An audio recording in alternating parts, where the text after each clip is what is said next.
Hello, xin chào tất cả các bạn. Chào mừng các bạn đã quay trở lại với kênh của mình, BD Gaming. Anh ơi, làm video về bắt bet đi. Anh ơi, em dùng bet nào thì hợp lý? Em chơi ma pháp sư thì dùng bet nào hả anh? Bet nào tiến hóa được hả anh? Và kỹ năng của bet là gì? Vân vân vân vân vân vân. Tất cả những thứ đó. Ok, câu trả lời mình sẽ gửi đến các bạn sau phần intro nhé.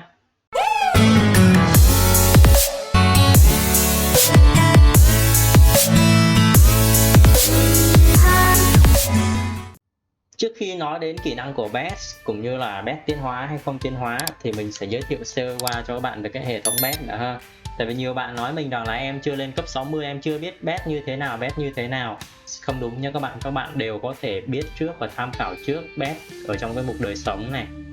Ngay bây giờ các bạn có thể vào và đó là trong cái mục bet các bạn có thể xem trước được cái kỹ năng cơ bản của bet cũng như là cái thuộc tính tư chất của bet, để dựa vào đó các bạn có thể định hướng sơ sơ về cái bet mà chúng ta có thể lựa chọn để bắt ha. Đương nhiên nhiêu đây là chưa đủ nha các bạn nên nhận lại theo dõi hết video của mình nhé, nó sẽ không làm phí phạm thời gian của các bạn đâu. Ok ha. Thì trong đây mình sẽ giới thiệu sơ qua về những cái chỉ số bet cho các bạn có thể hiểu ha. Ví dụ như là ở bet Coring nó sẽ mang lại cho các bạn những cái thuộc tính tư chất như thế này: chuyên vật phòng, giảm vật thương, vật công hoặc là vật thương kèm hoặc là vật phòng, ví dụ vậy. Tương tự những cái bet còn lại nó cũng vậy, các bạn có thể tự đọc để tránh mất thời gian ở video này ha. Tiếp theo đó trong này thì mình có lưu ý đến con Slim nhá. Con bé Slim này thì chúng ta không thể nào bắt được ha, bởi vì nó là một cái dạng bet limit từ cái sự kiện Slim vừa qua, chắc nhiều bạn mới chơi thì sẽ không biết ha. Và bet này nó chuyên dụng cho PvP nha các bạn, lưu ý ha. Kỹ năng của nó các bạn cũng có thể đọc tại đây ha. Ok chưa nào?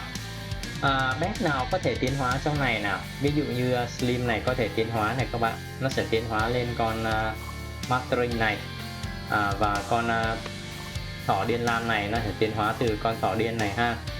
Con ong chúa này á, nó tiến hóa từ con ong bắp cày nha các bạn nhé. Tiếp theo ở con châu chấu rocker này thì nó tiến hóa từ con châu chấu bình thường này nha các bạn. Con dơi đỏ này nè tiến hóa từ con dơi hút máu ha. Và con sói sa mạc này tiến hóa từ sói con. Riêng con Reoni này thì các bạn phải mua cái lồng của nó khi chúng ta đánh boss MVP, nó rất gian nhá, bet hiếm. Đây lồng bet nó đây, ok chưa nào? Đó là sơ lược qua về các thuộc tính của bet cũng như là các bet nào có thể tiến hóa ha. Để tiến hóa bet như thế nào thì các bạn lưu ý, lát nữa mình sẽ nói tiếp ha. Bây giờ mình sẽ lưu ý cho các bạn về cái vấn đề chúng ta bắt bet như thế nào ha.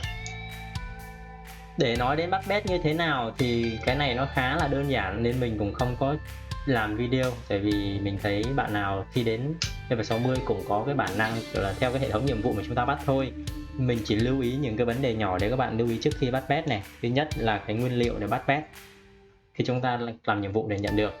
Khi các bạn lên level 60, hệ thống sẽ cho các bạn một cái nhiệm vụ gọi là nhiệm vụ gợi ý, bắt buộc các bạn sẽ làm để mở cái hệ thống bet như này nè, đúng không? Thì hệ thống nhiệm vụ đó sẽ cho các bạn phần thưởng ngẫu nhiên ở 3 cái loại nguyên liệu bắt bet. Đó là cà rốt 7 màu, mỗi đơn vị này là 30 để bắt thỏ này, táo xanh để bắt coring này, và hạt xương mai để bắt ong này. Sẽ cho các bạn 3 cái nguyên liệu này và mỗi nguyên liệu là số lượng là 30 cái ha. Các bạn nhân lên đi, nó cũng không ít tiền đâu các bạn ạ, tầm 90.000 pha lê đấy.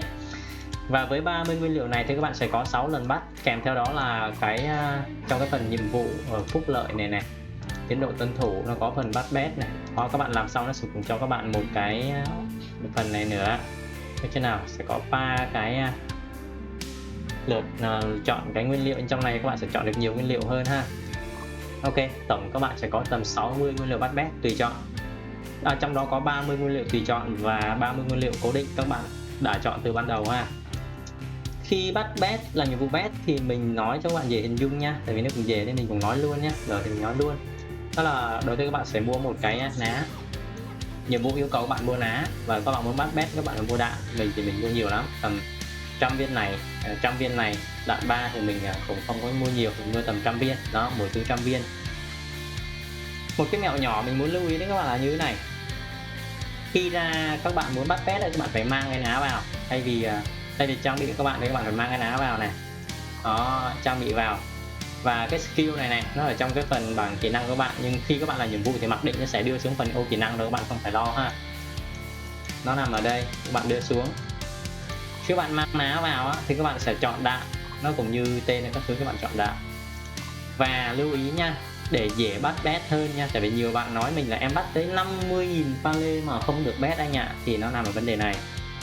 Các bạn hãy tháo cái trang bị này ra này, tháo hết những cái bùa trang sức, như mình thì mình để cái phòng cụ lại để nhiều máu tí thôi, còn là mình tháo hết trang sức ra để lượng đam mình xuống nhỏ nhất có thể.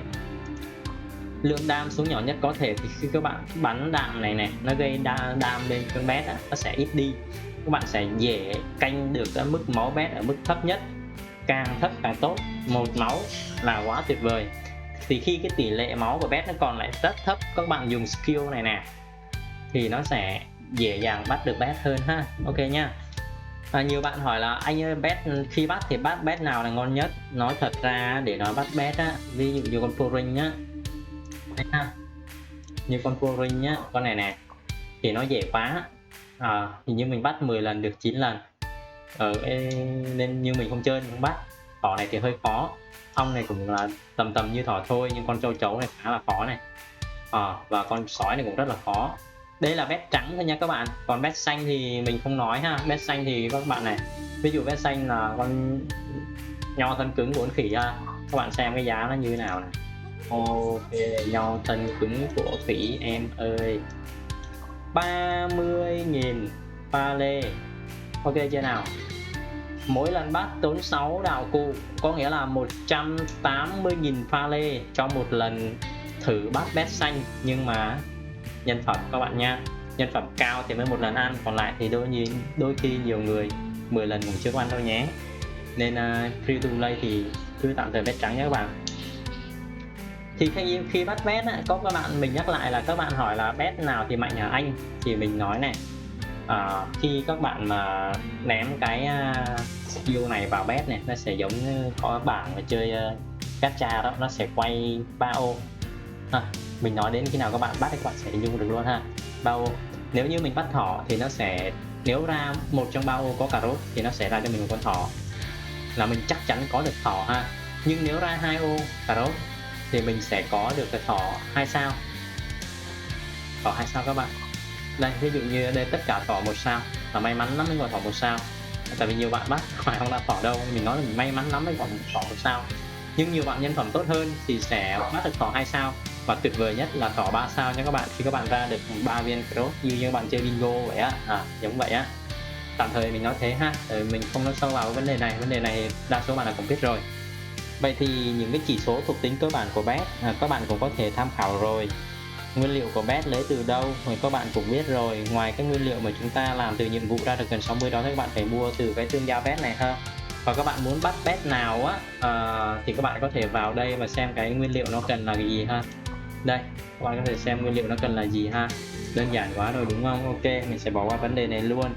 Bet 1 sao, 2 sao, 3 sao là do nhân phẩm của các bạn, số bet xuất chiến và trong thời gian nghỉ ngơi của bet. Cái điều này rất quan trọng này các bạn. Số bet xuất chiến của các bạn là 6 con, nhưng số bet sở hữu á, số bet các bạn sở hữu ấy thì nó là không giới hạn nha. Số bet sở hữu không giới hạn nha, nhưng xuất chiến sẽ được 6 con. Và các bạn lưu ý cho mình nè, thời gian xuất chiến của một con bet nó chỉ có 2 giờ đồng hồ thôi nha. Nó có cái sức khỏe của nó này, con này đang là đầy thanh năng lượng này, con này thì nó còn có chút xíu này đó. Đây các bạn có thể nhìn vào này, con này của mình còn có nửa. Nên nhớ nha, mỗi con bet nó chỉ được xuất chiến 2 giờ. Ví dụ như mình cho con này ra 2 tiếng, nó sẽ vô trong này để nó hồi phục. Tiếp theo con này sẽ tự động ra trận các bạn nhé, nên nhớ nhé. Thế thì cần bao nhiêu bet là đủ?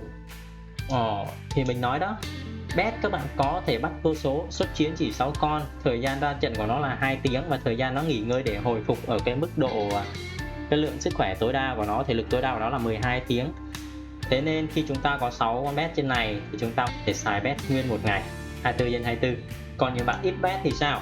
Những bạn ít bet thì các bạn chỉ sử dụng bet khi bạn đi boss nè, hoặc là các bạn đi KVM á, đi PVP á, đi đánh nhau hoặc là đi săn boss thôi ha, hoặc làm những cái nhiệm vụ quan trọng của vui, đánh boss dị giới, vân vân và vân vân, hoặc là đi phó bản, những phó bản khó ha.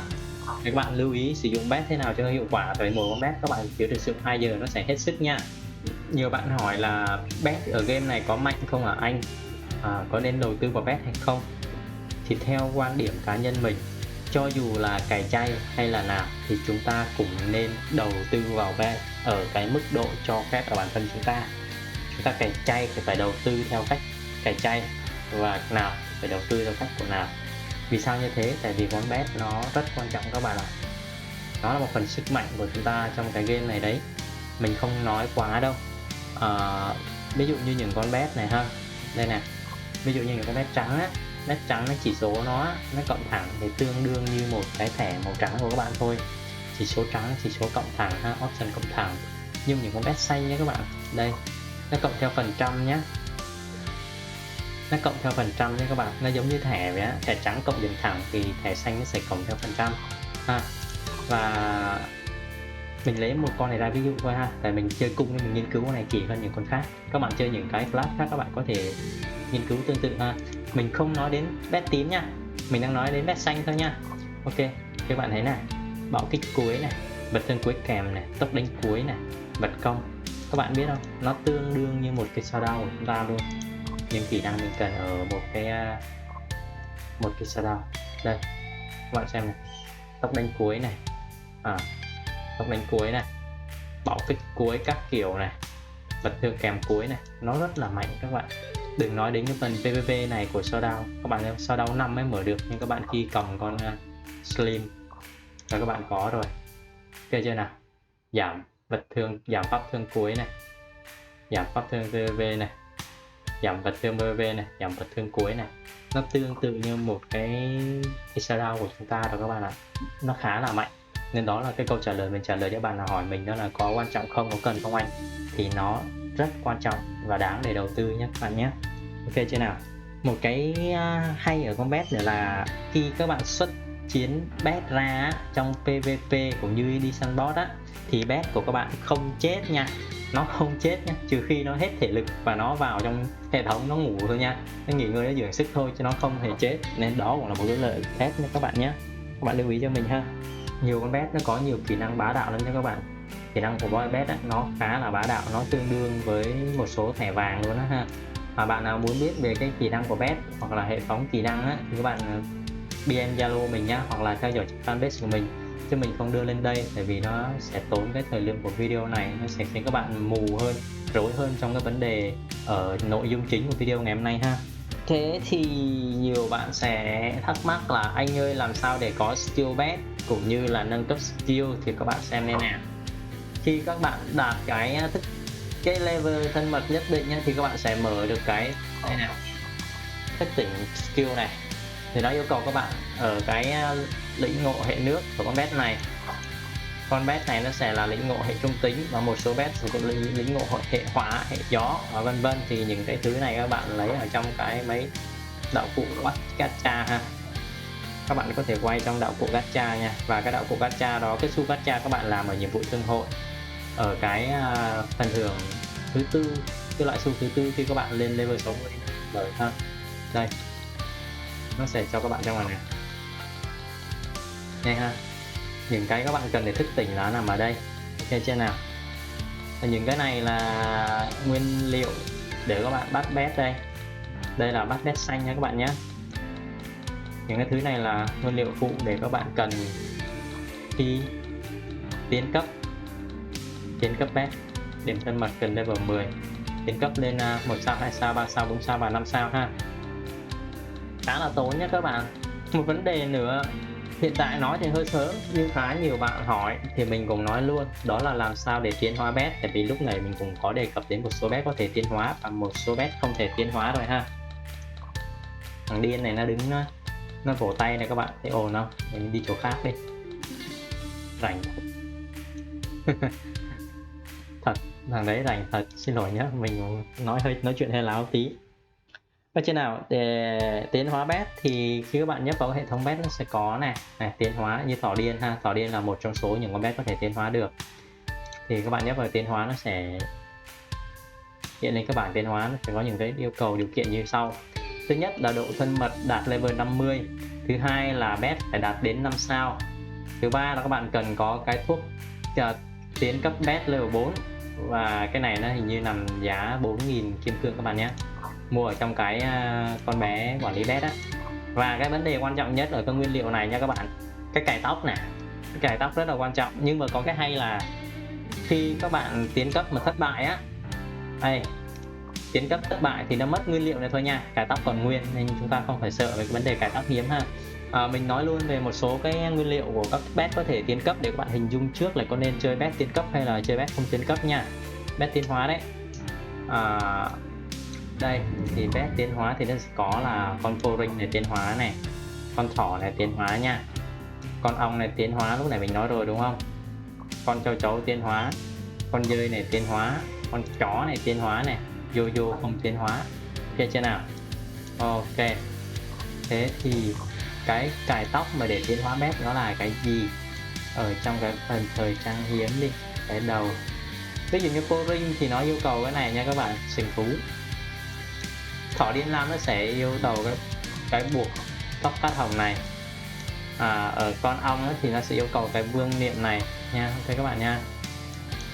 Ở những con bet xanh thì nó sẽ yêu cầu những cái thứ nó dễ kiếm hơn, ví dụ như ở con đây, con này là nói cho châu chấu này, châu chấu dùng cái này để tiến hóa này. Tiếp theo là con dơi, nó cần cái kính này nha các bạn, ok chưa nào? Và con sói á, thì nó cần cái khẩu trang này ha. Bạn nào cần biết thêm về con bet nào và tiến hóa như nào thì hỏi mình nhé, tại vì mình không nhớ hết để mà giới thiệu các bạn tại đây đâu ha. Và một cái lưu ý nữa là các bạn phải xác định nếu chơi bet thì phải bắt bet thật là nhiều nha, phải bắt bet thật là nhiều nhé các bạn.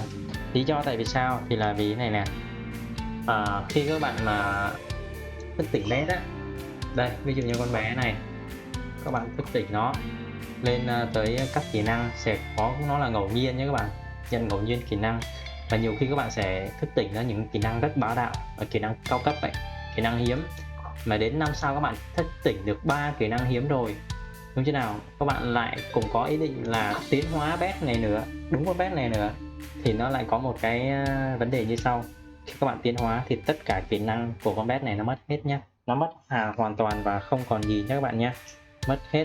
Thì một số bạn sẽ hướng đến vấn đề là sau này sẽ tiến hóa nó lên, và các bạn không biết rằng là tiến hóa sẽ mất hết các kỹ năng này, mà những kỹ năng này thì lại rất là bá đạo. Tuy là bet trắng nhưng kỹ năng cấp cao thì sẽ rất là bá đạo, mà tiến hóa lên nó mất hết thì cái đó thật nó rất là nản và rất là tiếc. Thay vì như vậy thì chúng ta sẽ bắt 2, 3, thậm chí là 4 con. Để làm gì? Chúng ta nuôi nó lên cùng một lúc, chúng ta thức tỉnh một con hoặc 2 con để lấy kỹ năng tốt hơn. Còn con còn lại chúng ta không cần thức tỉnh mà cứ nuôi đến level 50 đạt 5 sao, chúng ta có nguyên liệu để chúng ta tiến hóa lên để chúng ta lấy con bet xanh. Khi nuôi bet xanh rồi chúng ta lại có những cái kỹ năng khác của bet xanh thì nó rất là tuyệt vời. Muốn dùng con nào thì bỏ con đấy vào, rồi chúng ta có thể xuất chiến 6 con mà đâu bắt buộc phải dùng một con đâu, đúng không các bạn? Có 6 con để các bạn chọn. Đây ví dụ như mình đang xài con này không thích, mình qua con này, không thích nữa thì mình qua con vô ring đó, nhấp vào vô ring thì nó sẽ ra, nó sẽ cộng giảm vật thương cho mình nè. Nhấp vào con thỏ này thì ra, nó sẽ cộng thêm cho mình cái chỉ số bạo kích vật thương các kiểu này đó, thấy chưa? Đó là sự lựa chọn. Các bạn ngay thời điểm bây giờ các bạn hãy xác định những con bet các bạn chơi sẽ tiến hóa để các bạn bắt thêm làm dự phòng sau này tiến hóa, tránh tình trạng giờ các bạn không tìm hiểu ha. Từ sau này 6 tháng sau hoặc 4 tháng sau, khi các bạn nuôi một con bet lên tới level 50 rồi, con bet nó có skill xịn rồi, các bạn muốn tiến hóa nó lên thì lúc đó tiếc lắm. Mà khi đó các bạn mới biết là các bạn nuôi lại bet thì để tiến hóa thì thời gian nó lại kéo thêm 4 đến 6 tháng nữa, thì thật sự là rất là mất thời gian ha các bạn ha. Tuy là cái clip này nó hơi dài nên các bạn cứ gắng lưu ý giùm mình nhá. Thứ hai nữa là ở cái thời gian để tiến cấp bet á, nhưng mình cũng để đề cập luôn á, thì ở cái bet trắng này nè, bet trắng này nè, nếu các bạn mà dùng cái nguyên liệu này nè, các bạn mua 450 Jenny một ngày á, cái đĩa em bet này nè, đó, một ngày các bạn mất 450.000 Jenny cho 10 lần ha. Mỗi bet một ngày các bạn được 10 lần tương tác với nó, đây 10 lần tương tác thì dùng cái đĩa em bet này nè, một ngày 10 cái các bạn mất 450.000 Jenny Và mỗi ngày những các bạn không nạp á, thì sẽ có 30 lượt, có nghĩa là mỗi ngày các bạn có thể nuôi đồng thời được 3 bet, nhưng các bạn nạp VIP thì đồng thời một ngày các bạn được 5 bet nha, các bạn lưu ý cho mình nha. Thế thì cái thời gian mà lên cấp 50 của một con bet trắng á, nó nằm từ khoảng 4 đến 6 tháng nha các bạn. Nhiều bạn may mắn nhặt được những cái nguyên liệu cao hoặc là đầu tư những cái nguyên liệu cộng nhiều điểm á, thì nó sẽ còn tầm 3 tháng đến 4 tháng, nhưng mà đa số là từ 4 đến 6 tháng nha các bạn nhé. Những bet xanh này nè, ví dụ như ai săn yo-yo rồi luôn á, bet xanh này thì thời gian của nó tầm 12 tháng, thậm chí là 9 tháng nếu các bạn mà xài đồ xịn nha. Đó, mà chơi free ấy, chứ mà nạp tiền vào mà để mua nguyên liệu xịn thì mình không nói làm gì ha. Free to play thì cái thời gian để phát triển con bet nó khá là lâu, nên các bạn cân nhắc bây giờ nuôi nha. Nuôi những bet nào các bạn cần sau này để các bạn có thể tiến hóa. Ở cái phần kỹ năng của bet á, bạn nào mà muốn biết thì có thể tham khảo tại fanpage của mình, hoặc là nhắn tin Zalo mình gửi cho các bạn cái file đó ha, tại vì nó toàn là tiếng Anh với cả một số file chưa dịch thuật với còn tiếng Đài nên rất là khó là đọc. Riêng mình thì nhiều cái mình cũng không có hiểu đâu, nên mình không đưa lên đây để nói với các bạn được. Vậy ha, video đến đây thì kết thúc rồi. Cảm ơn các bạn đã theo dõi video của mình nhé. Bạn nào thấy hay và hữu ích thì nhớ cho mình xin một like cũng như là đăng ký kênh của mình để theo dõi những video tiếp theo nhé các bạn. Cảm ơn các bạn rất là nhiều.